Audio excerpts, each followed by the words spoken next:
The council chamber stretched so high that clouds formed near its ceiling. Ambassador Marcus Webb stood in the center of a circular platform surrounded by empty space on all sides. Above him, below him, and in every direction, thousands of alien beings sat in judgment.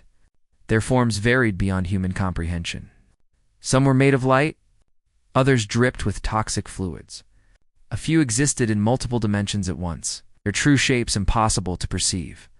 Marcus kept his hands clasped behind his back, his face calm. He wore a simple black suit, looking almost ridiculous among the elaborate forms around him. The translation field hummed in his ears, converting thousands of alien voices into words he could understand. High Arbiter Vornthok rose from his throne. The being resembled a mountain given life, his body composed of living stone that pulsed with inner fire. When he spoke, every translator in the chamber carried his words simultaneously. "Human," Vornthok said, his voice like grinding boulders. "You stand accused before the Galactic Council. 17 violations of the Concordance Accords. Your species has crossed into restricted space. You have established colonies on protected worlds. You have built military installations near sacred sites of the elder races." Holographic displays materialized around Marcus, each showing evidence of humanity's crimes. Ships crossing boundary lines, mining operations on forbidden planets, weapons platforms orbiting neutral zones. "The Council has reviewed your case," Vornthok continued. "We have voted. The decision is unanimous. Humanity will withdraw from all contested systems within one galactic cycle. You will surrender your fleet for inspection. You will submit to governance oversight by Council appointees, or you will face total war." The chamber fell silent. 7,000 alien representatives waited for the humans' response. Many expected begging. Others anticipated defiance followed by swift destruction. Humanity was young, barely 3 decades into space travel. They were nothing compared to civilizations millions of years. Old Marcus smiled. The smile spread across the holographic displays, magnified for all to see. Confusion rippled through the council. Some species interpreted the expression as fear. Others saw it as madness. "High Arbiter," Marcus said, his voice steady and clear. "I believe there has been a fundamental misunderstanding." He pulled a small device from his pocket and activated it. New holographic displays appeared, overlaying the Council's evidence with data of his own. "You think you are delivering an ultimatum to a minor species?" Marcus continued. "A young race that stumbled into space and does not understand the rules. You see us as children who need discipline. Let me show you what we really are." The first display showed Earth's solar system, then expanded outward to show humanity's explored territory. The Council members leaned forward. The map showed 400 star systems, each marked with human survey data. Representative Kilara of the Intheri spoke, her crystalline voice chiming like bells. "Impossible. Our intelligence reports indicate humanity has explored only 70 systems. How did you map 430 years?" "That brings me to the first misunderstanding," Marcus replied. "You have been monitoring our movements through the Precursor Gate Network, the ancient wormholes that connect the galaxy. The same gates your civilizations have used for millions of years." He changed the display, showing a human vessel in flight. Unlike Council ships that required gates to travel between stars, the human craft simply vanished and reappeared light years away. "Humanity did not discover faster than light travel by finding precursor gates," Marcus explained. "We invented our own method. We manipulate dark energy in ways your physics claimed was impossible. While you rely on ancient infrastructure built by a dead race, we can go anywhere, anytime, without using your roads." The chamber erupted in noise. Thousands of aliens spoke at once, their voices creating a wall of sound that overwhelmed the translators. Vornthok raised one massive hand, and silence returned. "Impressive," the High Arbiter admitted. "But exploration means nothing without resources. Without military strength, your official fleet consists of 200 vessels. The Council commands millions. Your technology is interesting, but you cannot fight the combined might of the galaxy." 200 vessels, Marcus repeated. "Yes, That is our official fleet. The ships you have been tracking. The ones we wanted you to see? He pulled up another display. This one showed deep space, empty and black. Then, one by one, ships began appearing. Small craft, each no larger than a council shuttle. They materialized by the dozens, then hundreds, then thousands. You build dreadnoughts because you can only use the precursor gates, Marcus said. Massive ships that can travel through predetermined routes. You think of space warfare in terms of controlling choke points and gate networks. We do not have that limitation. We can strike from anywhere. The display kept counting. 10,000 ships. 20,000. 30,000. This is our actual rapid response fleet, Marcus stated. 40,000 stealth combat vessels. Each one carries weapons that exploit quantum mechanics and relativistic physics in ways the galaxy has never seen. Each one can appear anywhere in known space within hours. And this is just the beginning. Commander Brentuck of the Kess Empire stood, his scaled body radiating disbelief. You lie. No species could manufacture 40,000 vessels in mere decades. The industrial capacity alone would require centuries to develop. You were thinking like immortals, Marcus replied. Your species live for thousands of years. You have all the time in the universe. You build slowly, carefully, because you can. Humans live maybe 100 years if we are lucky. We learned long ago that if we want something done, we do it fast. We do it cheap. And we do it in numbers that overwhelm any opposition. He let that sink in before continuing. You know what humanity's best at, Commander? Multiplication. We conquered our own planet not through strength or size, but through sheer numbers. We outbred every competitor. We covered every continent. We filled every ecological niche. 7 billion humans on one planet when you found us. Now imagine what we can do with an entire galaxy to expand into. Vornthok's stone face remained impassive, but his inner fire burned brighter. You speak of numbers. What is humanity's true population? Marcus met the High Arbiter's burning eyes. You believe Earth holds 8 billion humans?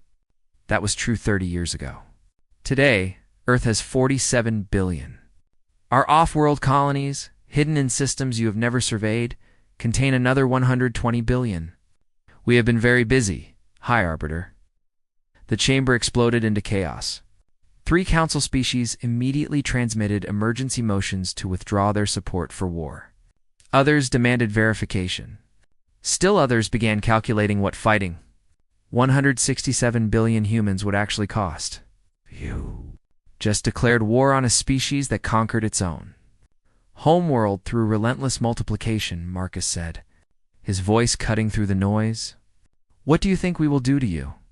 The council chamber remained in turmoil for nearly an hour. Representatives argued, transmitted urgent messages to their homeworlds, and recalculated the costs of war with humanity. Vornthok finally restored order by threatening to seal the chamber and force a vote immediately. You make bold claims, human, the High Arbiter said. But claims are not proof. We demand evidence of your military capabilities. We demand to understand how a species 3 decades into space believes it can threaten civilizations millions of years old. Marcus nodded slowly. I will provide proof. But first, you need context. You need to understand what humanity is. Where we come from. What shaped us into what we are today. We know your history, Representative, Kilara said. A primitive species that achieved nuclear fission before space travel? Remarkably backwards, but not unique. Do you know the basic facts? Marcus agreed. But you do not understand what they mean. So I am going to show you. I warn you now, what you are about to see will disturb you. But you asked to understand humanity's military capacity. This is where it comes from. He activated a new holographic display. The center of the chamber filled with images of Earth, beautiful and blue. Then, the images changed, showing ancient human civilizations. Armies marching. Cities burning. Empires rising and falling. This is human history, Marcus began. 10,000 years of recorded civilization. Watch carefully.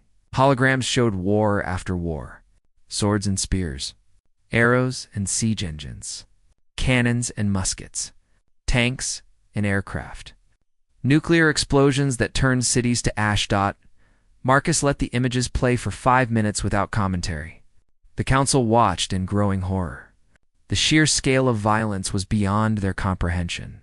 Battle after battle, war after war, millions dead, cities destroyed, entire populations enslaved or exterminated.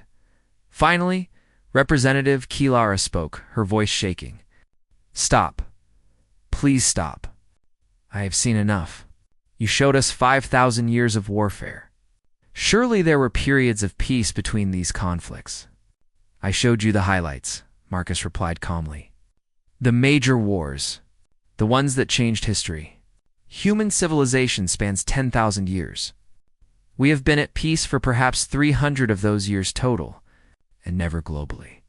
At this exact moment, as I stand before you, there are 14 active armed conflicts happening on Earth." Oh. The chamber fell silent. The concept was incomprehensible to most species press. NT. They had fought perhaps 2 or 3 wars in their entire history before achieving unity and leaving their homeworlds. The idea of perpetual warfare of civilizations that existed in constant conflict violated everything they understood about social evolution. Commander Brentok leaned forward. "How did your species survive? Continuous warfare should have destroyed you. Should have driven you to extinction."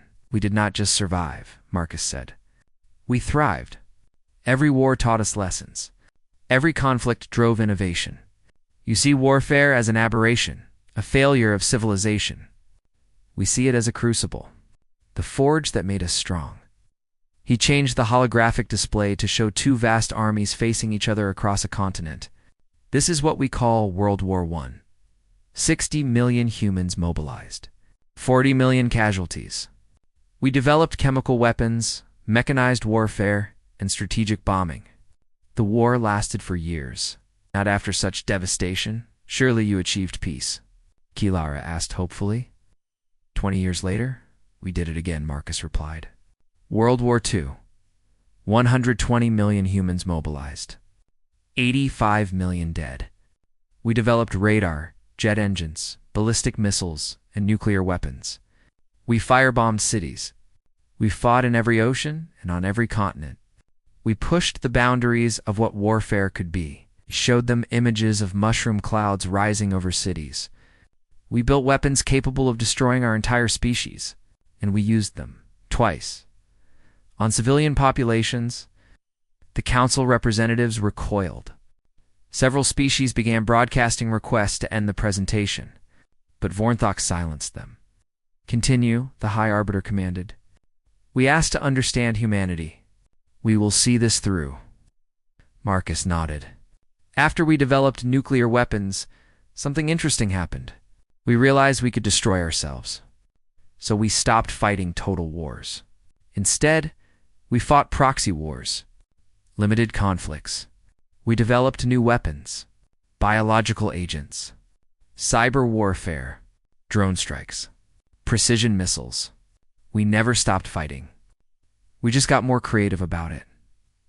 "Why?" Commander Brentok demanded. "Why continue? Why not achieve peace?" "Because conflict drives human innovation like nothing else," Marcus explained.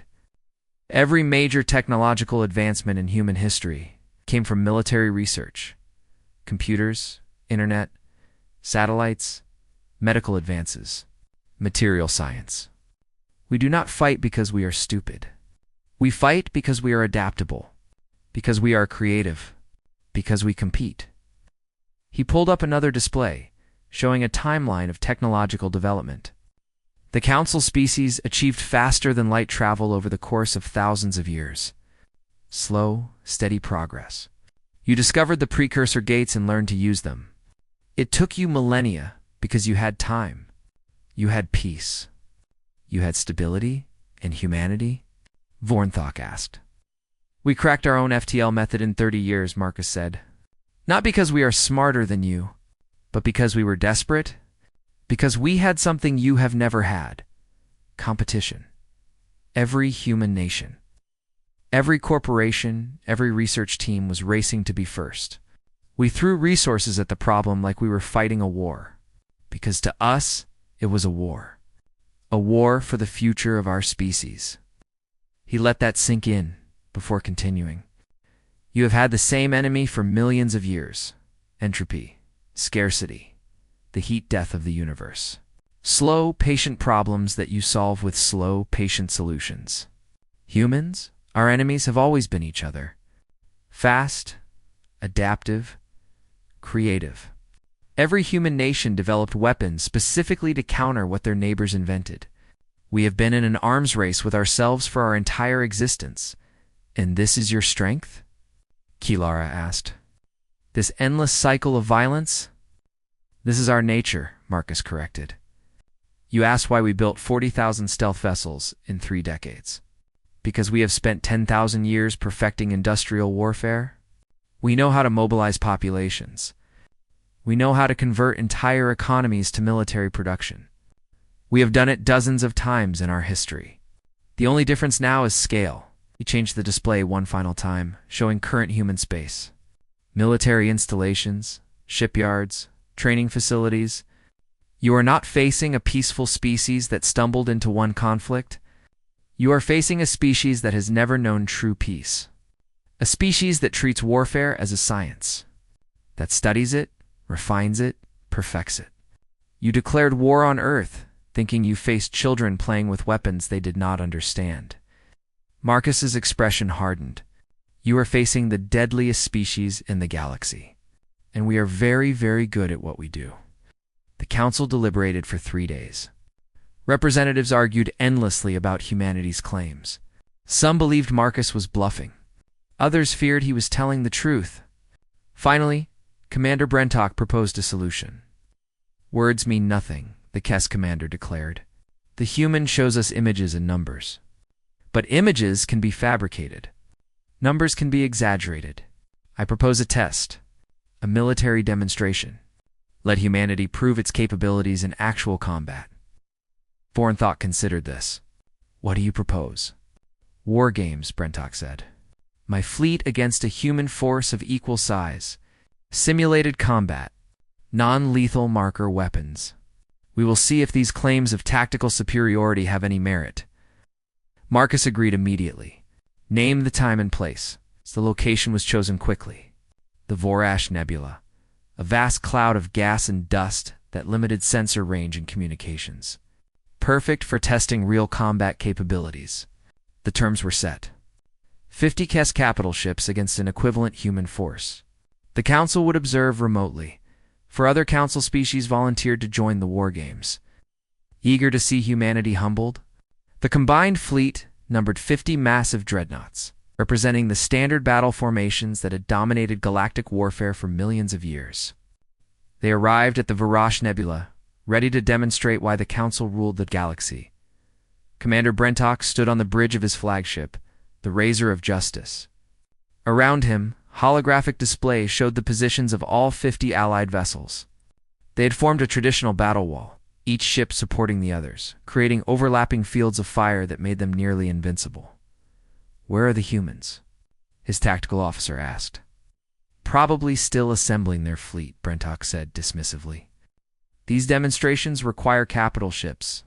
They will need time to bring them through the precursor gates.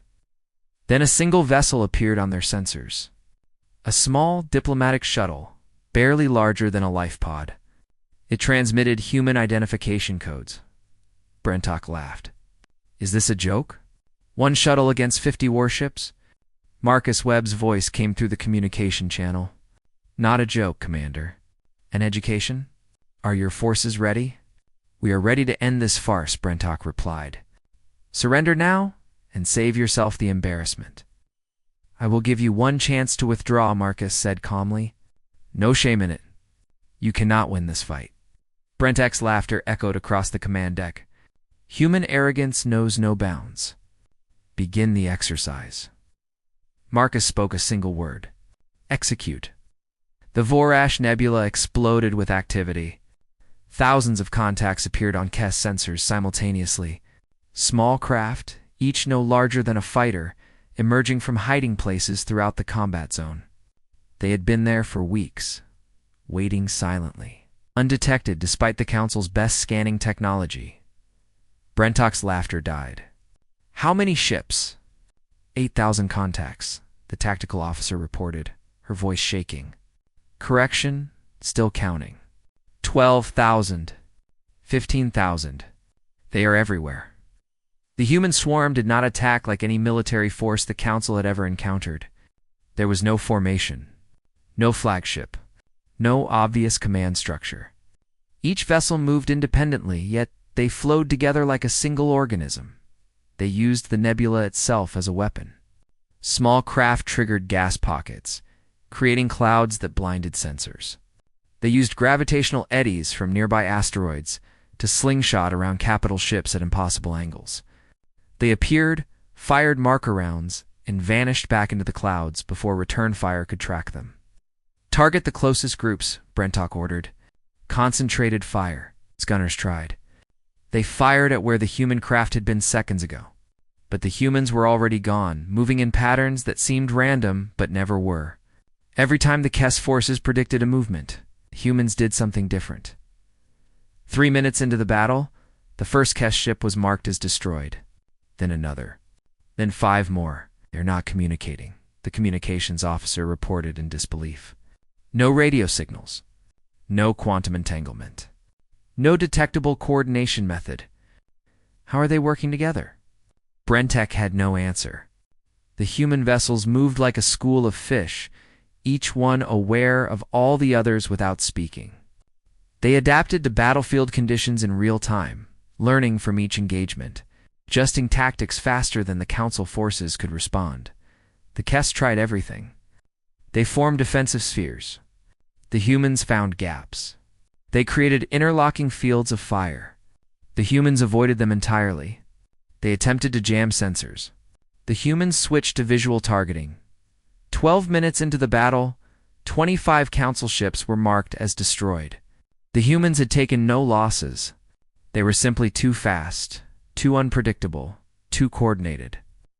Fall back, Brentock ordered, his pride shattered. Regroup at the rally point. But there was no rally point the humans had not already considered. Every retreat path was covered. Every defensive position anticipated.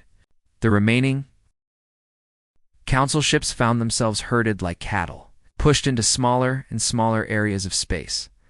17 minutes after Marcus gave the order to execute, the war game ended. All 50 Council vessels were marked as destroyed by marker weapon impacts. The human swarm had not lost a single craft. The human vessels pulled back, forming a perfect sphere around Marcus's shuttle. Then, as suddenly as they had appeared, they vanished back into the nebula. Only Marcus's shuttle remained, broadcasting on open channels. Well fought, Commander, Marcus said. Would you like to know what you did wrong?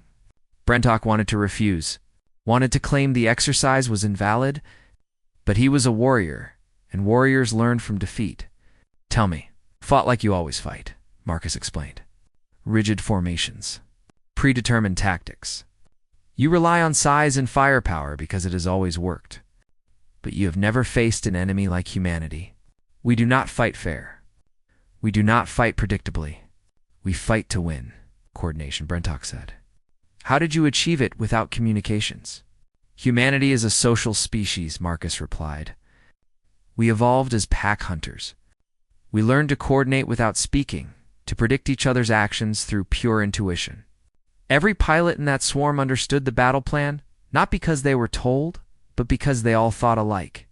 Millions of years of evolution created brains that excel at one thing, working together to take down larger, stronger prey. The Council observers watched in silence as Marcus continued. You asked for a demonstration, Commander? That was 1% of our rapid response force. Training vessels with simulation weapons. Now imagine what our actual military could do. Imagine 40,000 ships like these. Imagine them carrying real weapons. Imagine them targeting your homeworlds. Vornthok's voice interrupted. Enough. We have seen enough. Return to the council chamber, Ambassador. We must discuss new terms. But before anyone could move, every alarm in the sector began screaming at once. The alarms carried a priority code that made every council member freeze. Red emergency protocols. The kind reserved for extinction-level threats. Holographic displays across the sector updated simultaneously, showing a massive breach in the galactic barrier. The Vryn horde had arrived. Vornthok's voice carried a weight that had not been there before. The Vryn have breached the outer defenses. Current trajectory puts them at the core worlds in 6 days. Estimated force composition is 6,000 bioships. 40 million warrior organisms. Representative Kilar's crystalline form dimmed with fear. The council fleet is positioned wrong. We are weeks away from being able to intercept. 17 billion souls will die before we can respond. Silence fell across the council chamber. The Vryn were an old nightmare. A hive mind species of bioengineered warriors that consumed everything in their path. The council had fought them for thousands of years, barely holding the line. And now they were driving straight for the most populated region of council space. Marcus spoke into that silence. What do you need? Brentuck turned to him. This is not your fight, human. The Vryn are beyond anything you have faced. 40 million warriors coordinated by a single mind. They do not retreat. They do not negotiate. They consume worlds. That was not my question, Marcus said. What do you need? Vornthok studied the human for a long moment. Someone to delay them. To buy time for the main fleet to reposition. It would require sacrificing every ship in the delaying force. Holding against impossible odds until reinforcements arrive. If we do this, Marcus said, the Concordance Accords get rewritten. With human input, equal status for humanity in the Council. Agreed, the High Arbiter did not hesitate. Agreed. Marcus transmitted a single coded message. Within minutes, the response came back. Captain Amara Okonkwo is 3 hours away with the 3rd Expeditionary Fleet. 8,000 fast attack vessels. 200,000 combat personnel. She accepts the mission. 8,000 ships against 6,000 Vryn bioships, Brentok said. The numbers sound close, but they are not. Each Vryn bioship carries thousands of warriors. Your captain will be outnumbered 50 to 1. Then it is a fair fight, Marcus replied. Captain Amara Okonkwo received the tactical briefing while her fleet was still in transit. She studied the Vryn data with her senior staff, analyzing thousands of years of council battle records.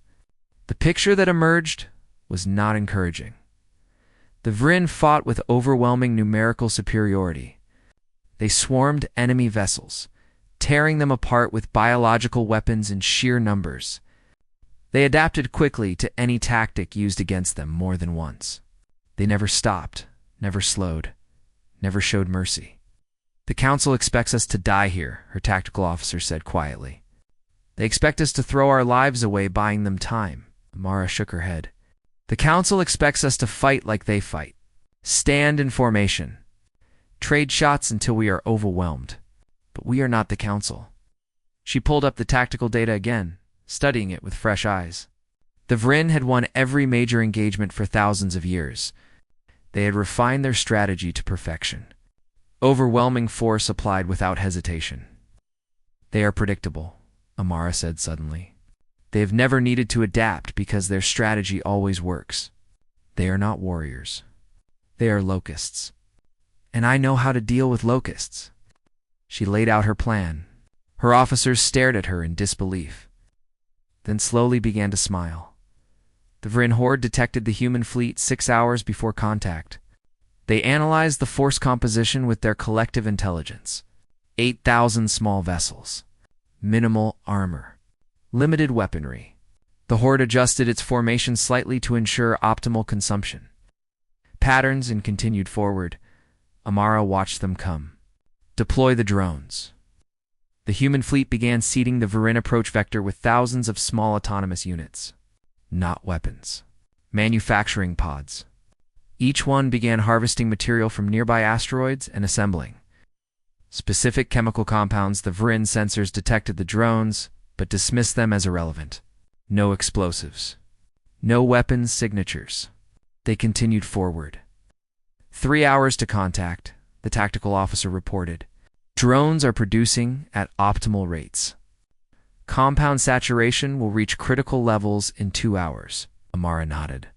All ships maintain stealth protocols. Let them come to us. The Vrin horde hit the chemical barrier 90 minutes later. The compounds, derived from Earth's pesticides and modified for Vrin biochemistry, flooded the space around them. The effect was immediate and catastrophic. The hive mind began to fracture. Vrin. Warriors lost connection to the collective intelligence. Individual bioships found themselves alone for the first time in their existence. Panic spread through the horde as 40 million coordinated warriors became 40 million confused individuals. Now, Amara commanded. The human fleet dropped stealth and attacked. 8,000 vessels moving in perfect coordination. Targeting the confused and disorganized Vrin, where the Council would have tried to destroy bioships with heavy weapons, the humans targeted weak points. Life support systems. Navigation organs. Communication nodes. The battle was brutal, but decisive. Vrin warriors tried to coordinate, tried to reform their collective, but the chemical interference prevented it. Individual bioships fell by the hundreds, then thousands. Those that tried to flee found their escape routes blocked. Those that tried to fight found themselves outmaneuvered and overwhelmed. 6 hours after the first contact, the battle ended. The Vrin horde was shattered. 70% destroyed, the rest scattered and fleeing in random directions. Human casualties were significant. 127 vessels lost. 3,400 personnel dead. But the core. Worlds were saved. The Council observers sat in stunned silence as Amara transmitted her after-action report. She had done the impossible. Defeated a force that had terrorized the galaxy for millennia. And she had done it with a fraction of the casualties the Council had expected. Vornthok prepared to transmit congratulations when Amara's tactical officer interrupted. Ma'am, sensors are detecting unusual activity in the fleeing Vrin ships. They are regrouping, coordinating again, but differently. Amara pulled up the sensor data and felt ice form in her stomach. The hive mind is adapting. It learned from the defeat. Then the deep space sensors went active. Energy signatures unlike anything in the database. Massive, powerful, ancient. What is that? The tactical officer whispered. The Vrin, overmind, emerged from dark space. An entity the Council had theorized about but never encountered. The true intelligence behind the horde. And it was not alone. Behind it came ships. Millions of them. Give me a count, Amara ordered. The sensors struggled to process the data. Ma'am, preliminary estimates show 500 million VN units. And they are all coming straight for us. Amara transmitted an emergency message to Marcus. Tell Earth to deploy the real fleet. And tell the Council that humanity needs to have a very serious conversation about what we found in dark space last year. The Council chamber reconvened an emergency session within the hour. Every representative present understood they were witnessing something unprecedented. The Vrin Overmind, a being that had existed only in theoretical models, had revealed itself. And it was bringing a force that dwarfed anything the galaxy had ever seen. Vornthok S. Stone form burned with barely controlled fury. Ambassador Webb, Captain Okonkwo, mentioned Psalm. Ething humanity found in dark space. You will explain. Now. Marcus had returned to the Council chamber immediately upon receiving Amara's message. He stood once again in the center platform, but this time the mood was different. The Council was not judging him. They were afraid. What I am about to tell you will fundamentally change your understanding of the galaxy, Marcus began. 1 year ago, human explorers reached the edge of the galactic barrier, the boundary between this galaxy and the void beyond. We wanted to see what was out there, foolish Representative Kilara said. The barrier exists for a reason, to protect us from what lies beyond. That is what we thought too, Marcus agreed. But what we found changed everything. The Vryn are not invaders. They are refugees. Something is hunting them. Something so terrifying that even trillions of Vryn warriors fled before it. He activated a holographic display showing the void beyond the galaxy. Deep in that darkness, shapes moved. Massive structures that violated known physics. Entities that existed in multiple dimensions simultaneously, Marcus said. The ancient race that built the wormhole gates you all use? The species that vanished millions of years ago? They did not die. They did not leave. They ascended to a higher dimensional state. This is known, Vornthok said. The ascension of the precursors is part of galactic history. What is not known is that the ascension went wrong, Marcus continued. They became something else. Predators. Entities that consume spacefaring civilizations to fuel their continued existence. They have been harvesting the galaxy for millions of years, taking just enough to stay hidden. The chamber erupted in denial. Species millions of years old, refusing to believe their entire history was a lie.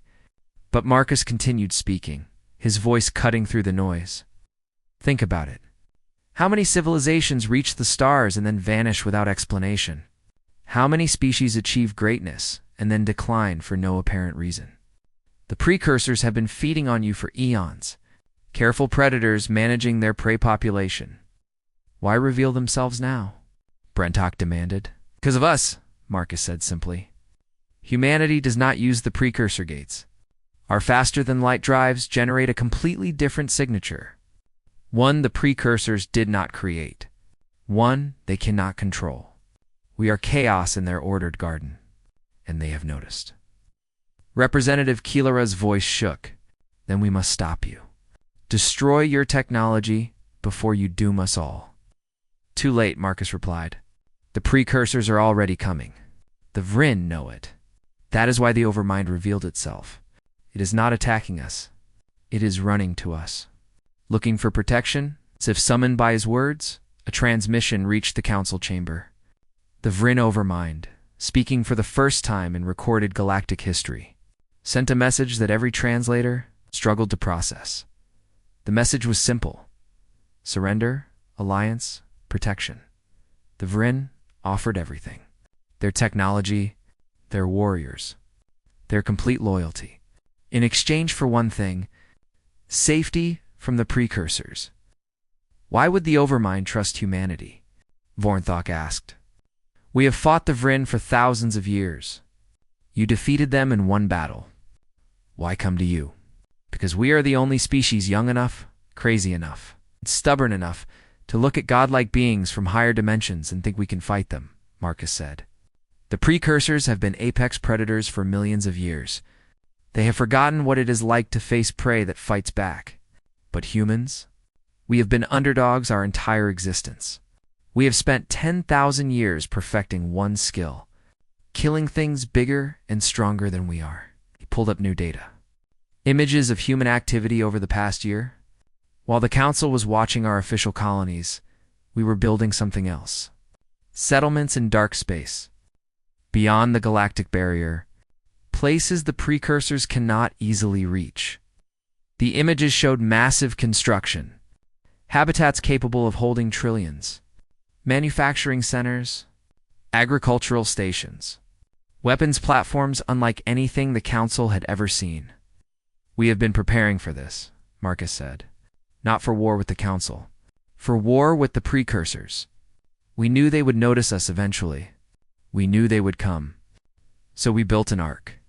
A place to preserve galactic civilization while we figure out how to kill gods.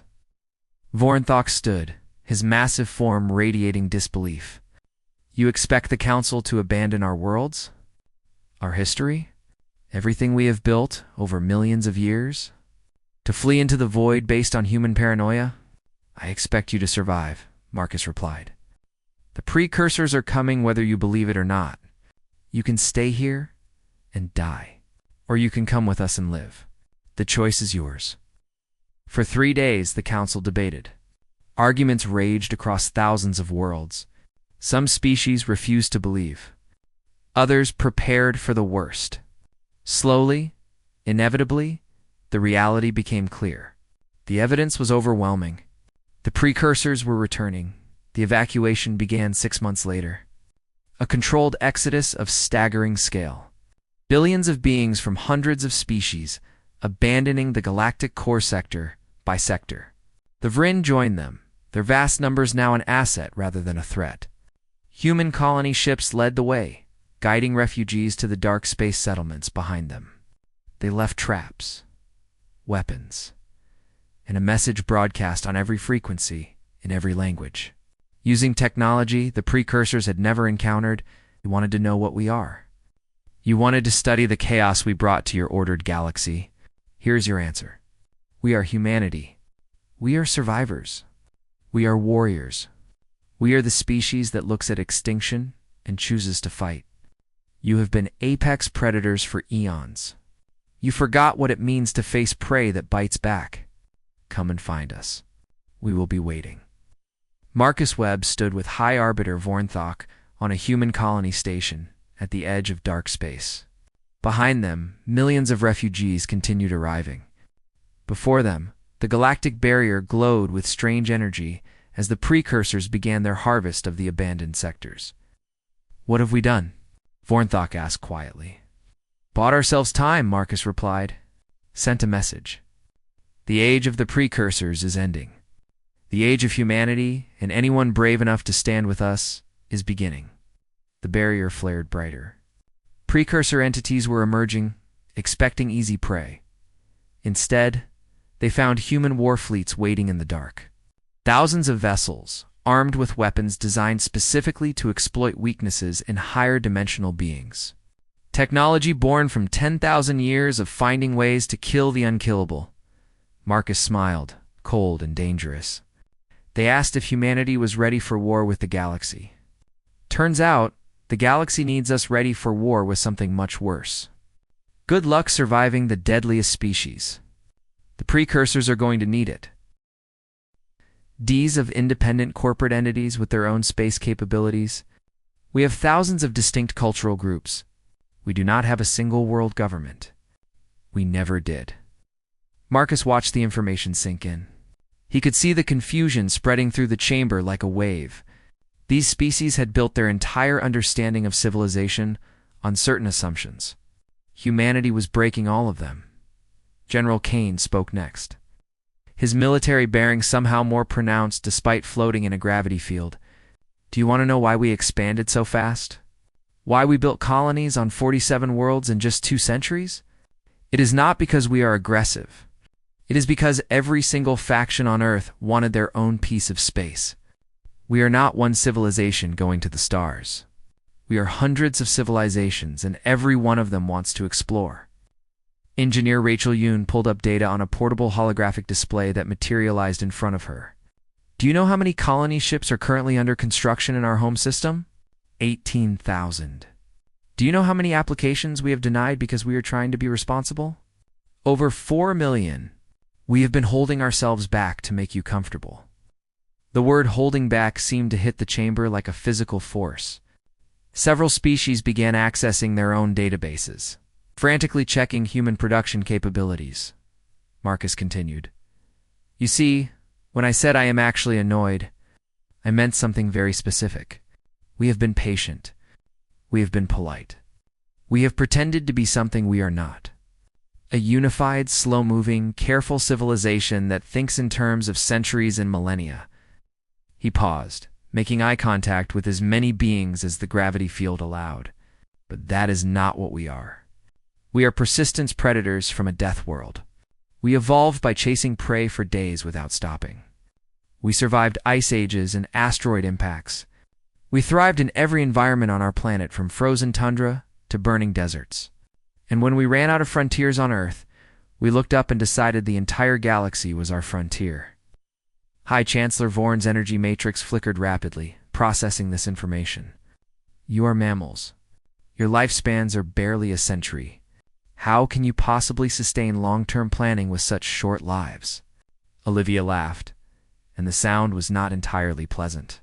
That is exactly the point, Chancellor. We do not have long-term planning because we cannot afford it. Every human who wants to see the stars has maybe 50 years to make it happen, maybe 60 if they are lucky. We do not have time to wait 1,000 years for committee decisions. We do not have time to move slowly. Time is literally killing us every single day. David added, "This is why we are dangerous to your established order.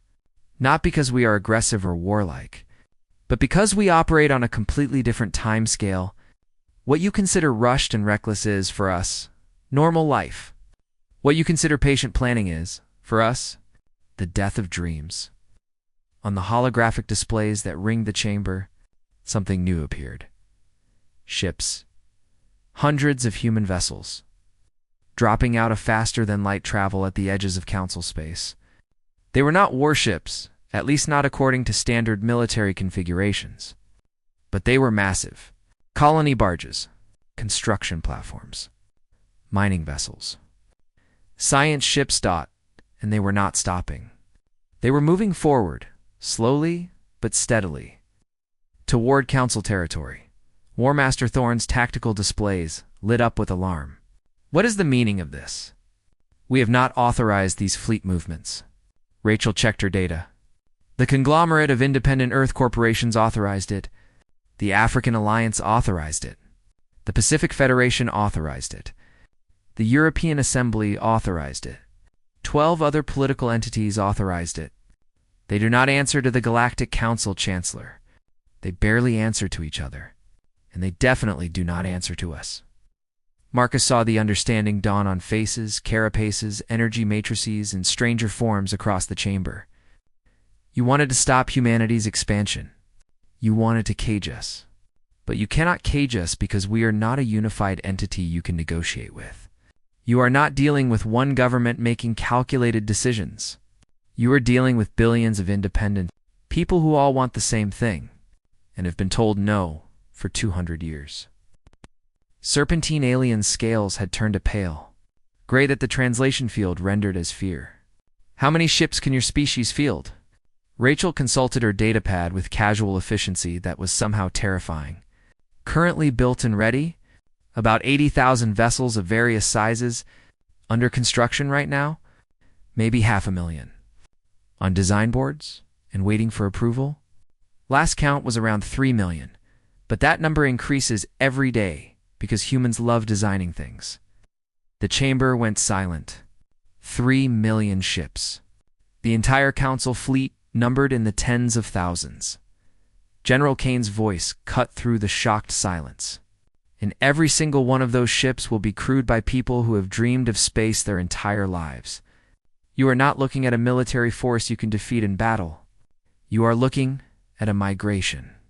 And you cannot stop a migration without committing genocide." High Chancellor Vorn's energy matrix pulsed rapidly, clearly communicating with other council primacy members at quantum speeds. When it spoke again, there was something new in its voice. Uncertainty. "What do you want, Ambassador Webb?" Marcus's expression softened slightly. "The same thing we have always wanted. To be left alone. To explore. To grow. To live our short lives as fully as we can. We are not asking for special treatment. We are not asking for territory that belongs to others. We are asking you to stop treating our existence as a crime." You let that sink in before continuing. "You made a judgment about us without understanding us. You tried to cage something you do not comprehend. And now you are learning what happens when humans stop being polite and start being honest about who we really are." The fleet at the edges of council space continued its slow, steady advance, and in the Grand Assembly Hall, 800 species began to understand that they had made a terrible miscalculation. They had tried to control humanity using rules designed for species that thought in terms of geological time. But humans thought in terms of heartbeats, and their hearts were beating very, very fast. The holographic displays surrounding the Grand Assembly Hall now showed multiple views of human ships. Positioned at the edges of council space, every major trade route had vessels waiting. Every important system had human presence nearby. It was a coordinated movement that should have been impossible for a species without. Unified government. War Master Thorn studied the tactical displays with growing alarm. This is a blockade, an act of war. You think you can intimidate the Council with numbers? We have defense grids that can destroy entire fleets. We have weapons your species cannot imagine.